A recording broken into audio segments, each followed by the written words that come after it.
Joining us in this broadcast is a special guest, somebody who is from the T tribe community of Assam, from Vishwanath district, and someone who has closely worked with President-elect Draupadi Murmu. Joining us is Rukmini Kishan Borkotaki. Baido, thanks a lot. आपने जो हमें time दिया।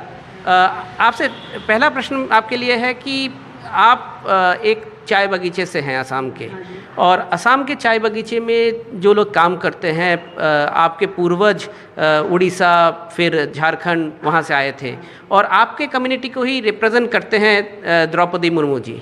आप पहली बार उनसे कब मिली और किस तरह से मुलाकात हुई? सर्वप्रथम हम मुर्मू दीदी को कंग्रेचुलेसन बोलते हो। और पहली बार तो असम में आए थे 2006 में, तो विधानसभा इलेक्शन के प्रचार माध्यम के थ्रू दे, तो उस टाइम हम दीदी से मिले थे। उस वक्त बीजेपी का कार्यकर्ता थोड़ा कम था, इसलिए दीदी का साथ रहने वाला से कोई महिला या नारी कोई नहीं थे। तो उस टाइम वो कार्यकर्ता जो लोग डिस्ट्रिक्ट का था, वो डिस्ट्रिक्ट का कार्यकर्ता लोग ने हमको दीदी से रहने के लिए दिया। और एक बात हो गया, दीदी का वो भाषा समझ में नहीं आता था। असम का लोग तो आसामीज बोलते हैं ज़्यादा, लेकिन दीदी साथ रहने लगे तो दीदी का वो तरीका हमको बहुत अच्छा लगा। और इतना मतलब दयालु है, जो बात अगर हम लोग नहीं जानते थे, अगर समझ भी नहीं आते थे, वो आदमी के साथ कैसे व्यवहार करना चाहिए, वो सब हम दीदी से सीखे हैं।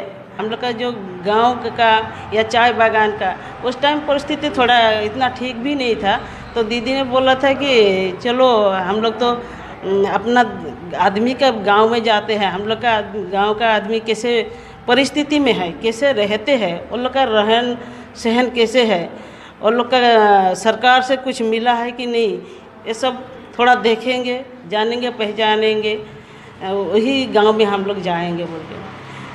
तो उस गांव में लेके हम लोग सरासर 10-12 चाय बागान में घूमे थे कैंपेनिंग करने के लिए। तब तो उनके साथ इतना सिक्योरिटी भी नहीं था, लोग भी ज़्यादा नहीं थे, तो किस तरह से कैंपेन करते थे, कैसे जाते थे, और खाना कहाँ पे होता था? क्या कुछ पसंद है उनको खाने में? नहीं, उस टाइम तो हम लोग का वो पुलिस फोर्स भी दिया नहीं था, कोई सिक्योरिटी भी नहीं था। हम लोग एक गाड़ी में 3 आदमी रहते थे, एक जेंट्स और 2 लेडीज़, दीदी और मैं। और हम लोग ऐसे गांव में जाते थे, वो लोग आदमी लोग तो कोई पहचानते भी नहीं थे, जो ये दीदी एमएलए है या कोई बड़ा आदमी है, ये देख के मतलब समझ में नहीं आते थे। और दीदी ऐसे रहती कि कोई किसी का घर में जाते थे तो बोलते हैं हम लोग तो इतना गरीब आदमी है, क्या दूँ, तो हम लोग को तो काट के थोड़ा बोलते हैं, गांव का आदमी बोलते हैं पीढ़ा, वो पीढ़ा में बैठने के देते हैं, और मूढ़ा और काट के छोटा छोटा बना हुआ कुर्सी था, कोई किसी का घर में टूल था, ये ऐसे सामान देते थे बैठने के लिए। उसी जगह में दीदी बैठ के वो लोग से बात भी करते थे। दीदी का खाना भी अलग तरफ से अलग जैसा था, वो ज़्यादा मतलब स्पाइसी नहीं खाते थे। और जैसे हम लोग घर में जैसे खाते हैं दाल या कुछ चटनी वगैरह बना के ऐसे, और थोड़ा कुछ भूट के ऐसे खाना खाते, ज़्यादा घी मक्खन ये सब लगा के नहीं खाते थे। सूखा रोटी खाते थे, दाल सोयाबीन आलू ये सब के सब्जी खाते थे, ऐसे खाना ज़्यादा पसंद करते थे। तो हम लोग का वहाँ बिश्नाथ चार्ली में एक बैदो होटल बोल के थे, वहाँ हम लोग का गाँवलिया जैसे गांव का जैसे खाना खाते थे, उसमें वैराइटीज़ खाना देते थे, वही ज़्यादा खाते थे। दीदी पसंद करते थे वहाँ पे खाना, ज़्यादा पसंद करता था। एक बार ऐसे हम बड़ा होटल में ले गया तो वहाँ ज़्यादा एकदम घी सी लगा के खाना उना दिया था। हमको बोलता है अरे रुक्मणी ऐसे खाना खिलाओगे तो हमका 2 दिन में तबीयत खराब हो जाएगा, नहीं तो हम इससे भी ज़्यादा मोटी हो जाओगे, ऐसे होटल में, इतना दामी होटल में मत ले जाओ। और बहुत पैदल चलती थी। हाँ, पैदल चलती थी ज़्यादा। और इसके बाद जो 2006 में आप उनके साथ रहे, इसके बाद फिर कभी मुलाकात हुई, बात होती है उनके साथ? लास्ट कब बात हुई?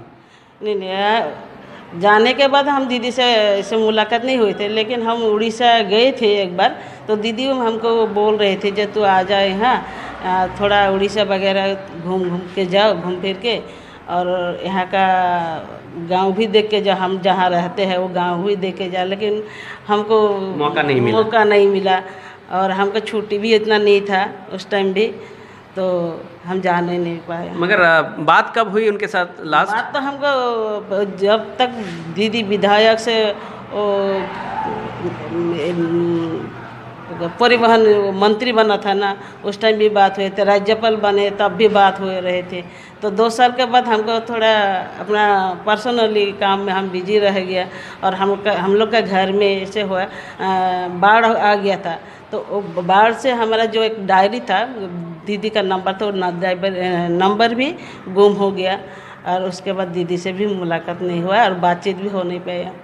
और हम चाहते हैं जी दीदी अगर राष्ट्रपति बन जाएगी तो हम लोग का गाँव नारी का जो सुरक्षा कम है और हम लोग का नारी का शिक्षा भी कम पड़ गया है, तो हम सोच रहे हैं कि दीदी ये सब पूरा करे नारी शिक्षा में। और अभी हम लोग का बगान या गांव एरिया में है, जो आसाम का बात बोल रहे हैं, तो अभी भी शिक्षा का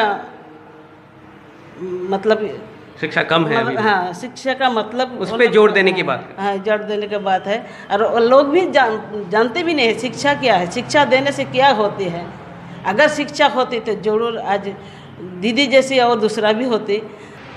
आगे चल के आप उनसे मिलना चाहेंगे, राष्ट्रपति भवन जाना चाहेंगे, देखना चाहेंगे राष्ट्रपति भवन कैसा है ना? ज़रूर मौका मिलेगा तो ज़रूर जाएंगे। अगर दीदी चाहेगी तो ज़रूर बुला सकती है।